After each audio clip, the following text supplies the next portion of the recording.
Será que é certo brincar de índio? O quanto os nossos pequenos têm aprendido de fato sobre os povos originários? E o quanto temos sido ativos na educação deles sobre esse tema? Existem muitas formas de contribuir para que não perpetuem estereótipos e preconceitos. No episódio de hoje do Pod Clean, vamos falar sobre isso.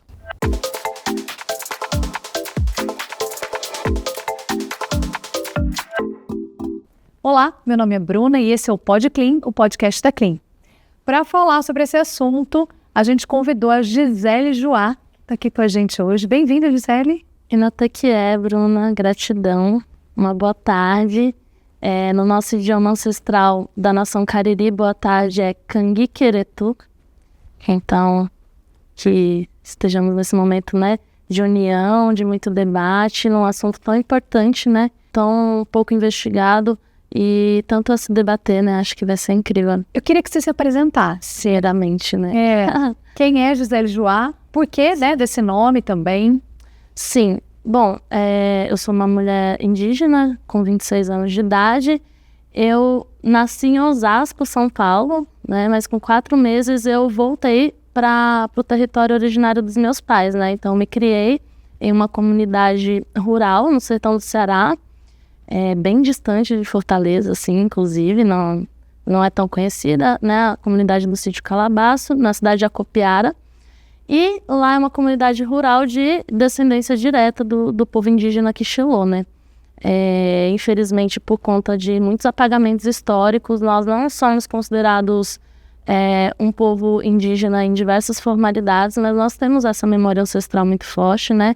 Esse pertencimento à terra, a nossa forma de viver, a nossa forma de ter nossa espiritualidade, nossos costumes, nosso cuidado com a terra. E não temos nosso território demarcado, né? Mas isso é uma questão que nós, enquanto movimento, buscamos, né, reconquistar, né, o direito às nossas terras, porque os meus antepassados foram expulsos da margem do rio Jaguaribe, né, que era o local ancestral deles, e para meus familiares antigos, né, isso a gente está falando coisa de bisavó, tataravó, né, da minha linhagem, foi destinada a uma terra seca, né? Então, quando a gente fala também de sertão nordestino, pouco se imagina, né, que tem povos indígenas lá e que esses povos sofrem essas questões da seca, da ausência de vários recursos, que também era disputa por território e não apenas uma consequência de um bioma como a Caatinga, né? Então, é bem complexo. Uau! Eu acho que a gente começa a entender como a gente desconhece, sim, sobre os povos originários, que a gente cresce ouvindo que a gente precisa respeitar. A gente cresce ouvindo que a gente precisa respeitar, que todos viemos dos povos originários, mas a gente não aprendeu a respeitar. Como é que você sente esses desrespeitos? Você acabou de falar sobre um desrespeito geográfico, né? Sim. Como é que você e os seus, que são nossos, sentem esse desrespeito? Sim. Esse desrespeito começa pela ausência de memória, né, que nós temos sobre nossas próprias origens. Então, quando eu, como professora, né, vejo diariamente que hoje nós falamos muito, né, sobre a temática indígena, sobre a valorização dos povos, graças ao movimento social indígena, graças a leis que foram, né, aprovadas e são cobradas para que se ensine sobre educação escolar indígena, sobre essa temática. Só que na prática, para o brasileiro geral, o povo indígena ele vive na Amazônia, né? Não tem povo indígena na cidade, não tem povo indígena em outras regiões, e isso causa diversos problemas. Quando a gente também não fala sobre a nossa ancestralidade familiar, isso causa diversos apagamentos. Então, meus estudantes, a maioria deles, né, vindos de escola pública, eles têm muita ancestralidade africana e ancestralidade indígena, e também ancestralidade europeia, né? Então, nós somos mestiços.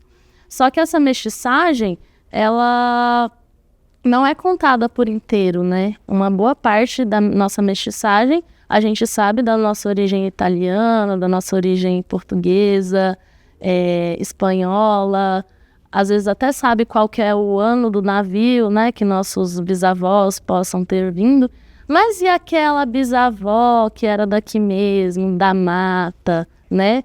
Aquela sua ancestral que você ouve tanto falar que ela era brasileira mesmo, que ela não veio de um outro lugar. E nem o nome, às vezes a gente sabe dela. Eu tô arrepiada, porque recentemente aconteceu isso comigo, a gente só sabe dessa ancestralidade europeia, né? Sim. E a parte da família do meu pai, de onde eles são? De onde eles são? Ah, eles são daqui, eles são do sítio. Eles são daqui, eles são do sítio, eles são daqui de onde, né? E o nome, Marcília Maria de Jesus. É uma coisa, assim, incrível. E aí alguém me disse, Bruna, isso é uma ancestralidade... Sim, da terra. Da terra, você precisa... E da região mesmo, Bruna. Da região mesmo, Ibirá. Então, essa região, ela teve, né... Ibirá é um nome indígena. É um nome indígena, inclusive, todo o termo de Ibirá, né, toda aquela construção ali é uma herança indígena, né, que hoje está apartada, né, um pouco, né, se menciona, mas a contribuição ali é totalmente indígena, né, então falta essa violência, ela começa quando a gente não consegue nomear as coisas, né, então acho que o nosso desafio maior é, e a gente vai conseguir fazer isso, né, perseguir esses rastros e entender a importância deles, desses rastros que não foram contados. Porque essa parte também é importante, né? Você saber que você tem essa ancestralidade e poder trazer para os seus filhos a melhor parte disso, né? Hoje eu dei uma aula que mencionava sobre como os povos indígenas, nós que fazemos parte de comunidades indígenas, impactam menos a paisagem, né? Tem menos impactos para a natureza do que os seres outros que são, né, digamos, não indígenas. E aí eu até brinquei com eles, gente, o que significa indígena? Foi até a sua provocação, né, do começo. Professora, índio. Tá, mas o que significa índio? Índio significa da Índia. Você veio da Índia, professora? Tem alguns estudantes que ainda perguntam, né, se indígena tem a ver com você ser de outro país. Então, assim, dentro da cabeça de muitos estudantes, por mais que eles estudem, tá muito mal formado ainda isso, né? Esses conceitos, né? Indígena também é um conceito que veio de fora, que foi o europeu que deu esse conceito, porque a base é latim.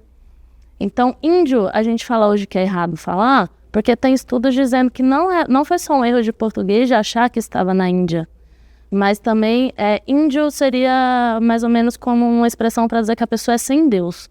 Então, in é um prefixo de negação e Dios, Deus. Então, índios, aqueles sem Deus, aqueles passíveis de serem explorados, de serem, né, massacrados, porque eram espíritos sem luz, digamos assim, né? Então, foi utilizada uma justificativa para exploração através do próprio termo. Indígena também é um termo colonial, né? Que trouxeram pra gente. Porque eu não sou indígena, né? Digamos, eu sou Cariri. Eu sou Quixelô Cariri. Quixelô é o nome da minha etnia. Cariri é o nome da minha nação. Mas eu também faço parte da etnia Calabaça, por parte de pai. Então, assim, são diversas etnias que a gente tem no Brasil hoje. Roniquim, Cariri Chocó, Carapotó, Funiú, Plaquiô, Tupi-Guarani. Então, a gente reduz tudo isso a indígena, que é melhor do que índio. Mas ainda não é o nome total. E indígena seria um pouco melhor, porque indígena significa povo da terra, povo que cuida da terra. E aí a provocação que eu fiz para eles foi, a gente não tinha que todo mundo, então, ser um pouco indígena, já que indígena significa povo da terra? E qual é o contrário de indígena, né? Que a gente, do movimento, fala. O contrário de indígena é alienígena. Aquele que não cuida da terra, aquele que deseja ir para outra terra, ao invés de cuidar da sua. Que incrível. Eu acho que as coisas estão mudando. A gente consegue ver algumas evoluções. Eu aprendi sobre isso com a minha filha de 7 anos. Ela falou para mim, mãe, no carro, voltando para casa, qual palavra com I a gente não fala mais? A gente não usa mais. Aí na hora eu já percebi a jogada, eu falei, igreja? Ela, não, mãe, índio. Falei, ai, a gente não usa mais índio? Ela falou, não. E como a gente pode usar, então? Como a gente chama os índios, que a gente chamava de índio? Povos originários. Perfeito. 7 anos. Eu falei, a gente precisa aprender muito, sim. Mas eu acho que a gente está avançando. Mas como nós pais podemos contribuir com esse aprendizado, com essa reaproximação dessa origem que muitos de nós, talvez todos nós tenhamos? Sim. Muitas maneiras, né? Inclusive porque tá muito perto da gente, né? Então, poxa, parece que é algo de outro mundo, mas não é. A partir do momento que você valoriza as suas histórias familiares, você está falando de valorizar a cultura indígena, né? Até porque mesmo que, né, você seja um descendente de uma pessoa, digamos, europeia, antes da europeia ser formada, ela era de povos originários, né? Obviamente, temos que falar do peso da colonização, temos que falar da escravidão, né? Mas nós temos que relembrar que nós somos povos originários e auxiliar essas crianças a materializar o que significa isso, né?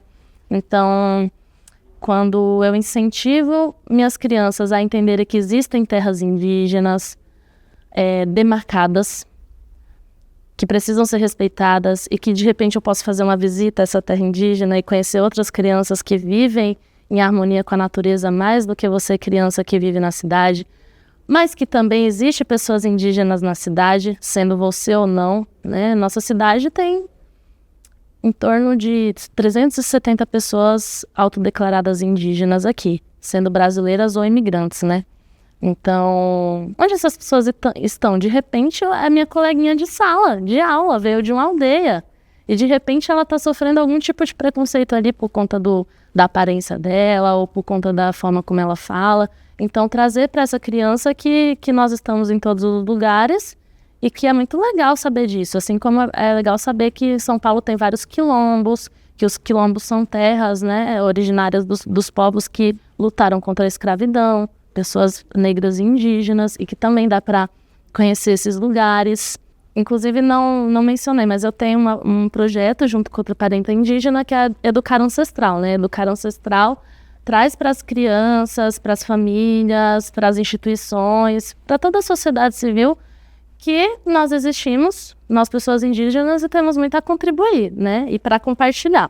E aí, esses livros aqui que eu trouxe, ó, Manual da Criança Caiçara, fala do cotidiano das crianças do litoral paulista, né? Que são colocadas como crianças caiçaras, mas quando a gente vai ver, são comunidades, né, ribeirinhas, comunidades indígenas, né, que trazem ali uma ideia de, por exemplo, brincadeira, gente. Nós temos que retomar formas de brincar com a nossa natureza, de brincar cuidando, de brincar não exatamente comprando um brinquedo, mas às vezes fabricando esse brinquedo, porque alguém da família disse, né, que dava para fazer esse brinquedo dessa forma. Então, o papel da oralidade, do conhecimento popular, né, nosso.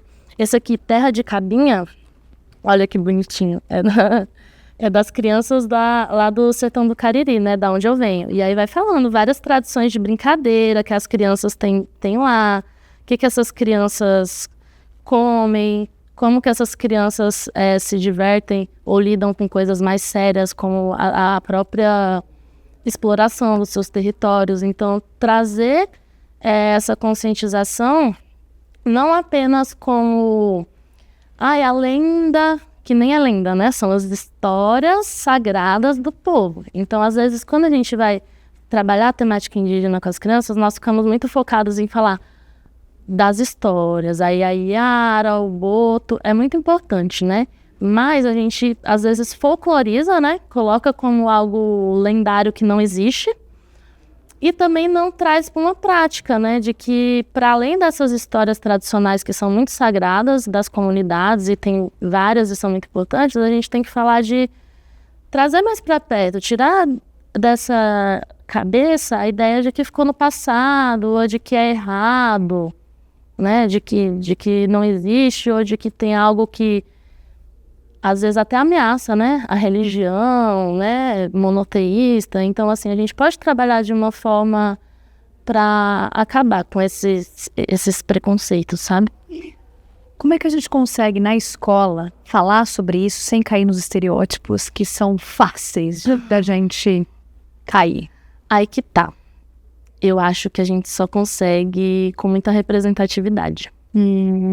Então, enquanto a gente não tiver essa presença de pessoas indígenas no espaço escolar, quando a gente não valorizar as próprias crianças indígenas que estão nesse espaço escolar, a gente não vai sair do superficial, porque a diversidade é muito grande e ela não cabe dentro de um livro didático, né? Então, às vezes, quando a gente valoriza as pessoas, aí a gente encontra realmente o material para aprofundar, né? Então, trazer também muito essa questão do fora da sala de aula, né? O prático, a roda, o circular, o mexer com a terra, entender, mostrar para essas crianças o entendimento do que é a realidade indígena, para além de uma leitura, às vezes, que às vezes vai cair naquilo lá. Deles olharem e ver algo diferente e falar, nossa, que diferente, por que essas pessoas estão sem usar roupa, né? Eles geralmente, né, dependendo da idade, eles se assustam, né? Se for uma etnia que não usa roupa, né? E aí, às vezes, o professor, por falta de bagagem cultural mesmo, de experiência, ele, às vezes, continua ali no estranhamento e não desnaturaliza aquela coisa para a criança e ela continua com aquele olhar de preconceito. Então, não, vamos pensar aqui, para além da forma como ela está se vestindo, quais são os outros elementos? Vamos fazer um jogo dessa cultura que está mostrando na imagem, né? Vamos fazer algum tipo de pintura, utilizando os elementos da natureza dessa comunidade, mas aí vai bastante estudo, vai contato com as comunidades, né?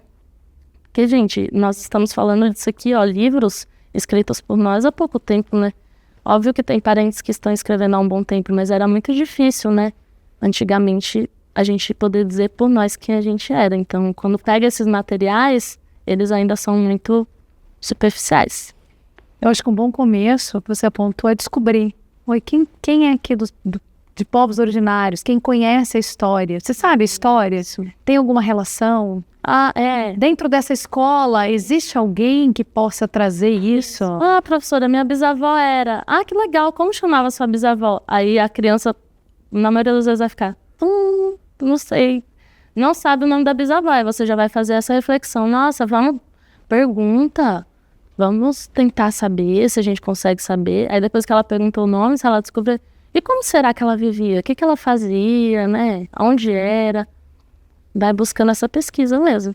E quando a criança ela chega com uma visão que vem, né? Enfim, infelizmente ainda acontece muito mais, quando ela já chega com essa visão estereotipada, né?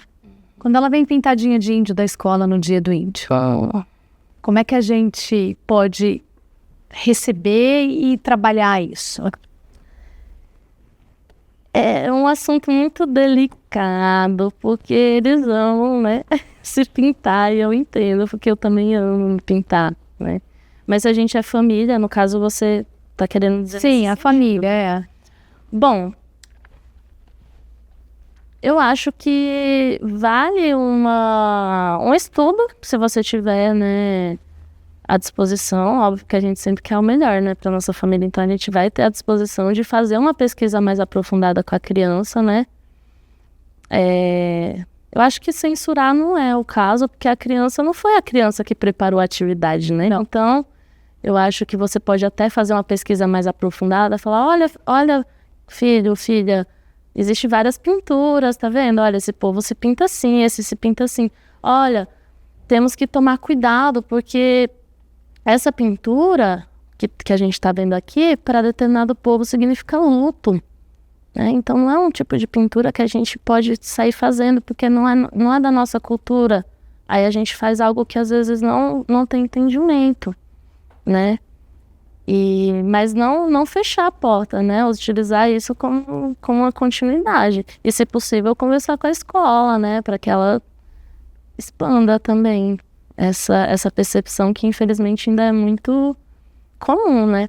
Por exemplo, quando eu e Nene, da Educar Ancestral, vamos trabalhar essa temática, a gente sempre apresenta algumas concepções, né, de grafismo, que infelizmente é até mesmo pouco estudada a questão do grafismo, né, muita coisa se perdeu. O meu povo, por exemplo, assim, a gente parou de fazer isso, né, porque era considerado errado, era considerado coisas de pessoas atrasadas, então a gente fazia de tudo para se proteger, né, assim como nós deixamos de falar nosso idioma porque pessoas morreram por falar seu idioma e se recusar a falar português, então assim, é bem delicado.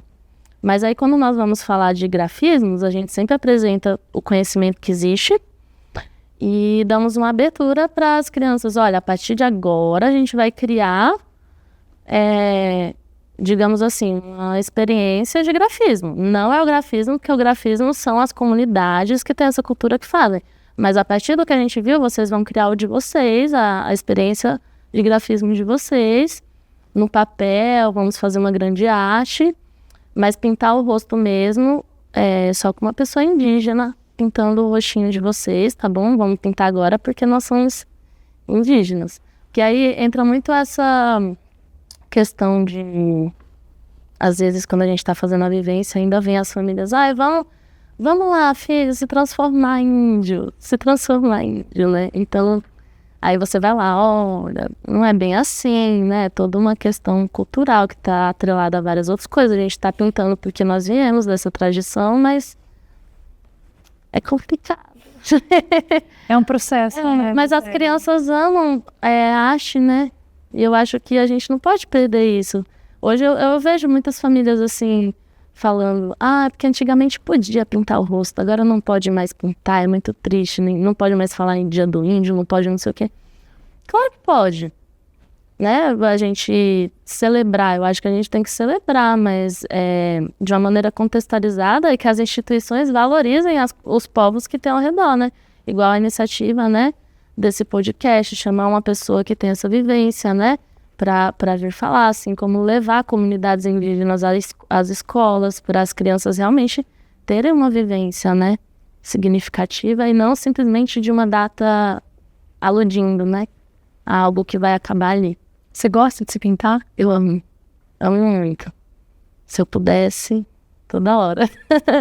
Mas aí tem os momentos, né, e às vezes no cotidiano da cidade nem sempre é conveniente, né, porque... Você se pintar, você usar um cocá é chamar muita atenção e às vezes não é o que você está querendo ali no momento.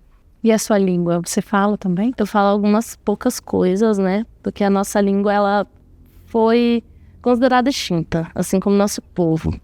Mas isso nos documentos oficiais, a gente sabe que na prática não. E aí tem a aldeia Cariri Chocó lá em Alagoas, não é no Ceará. Tem os parentes Cariri Chocó, junto com a família da Idiane Cariri Chocó. Eles fazem todo um trabalho de retomada do idioma, que começou lá com Nhanhati, que significa guardião da tradição, né?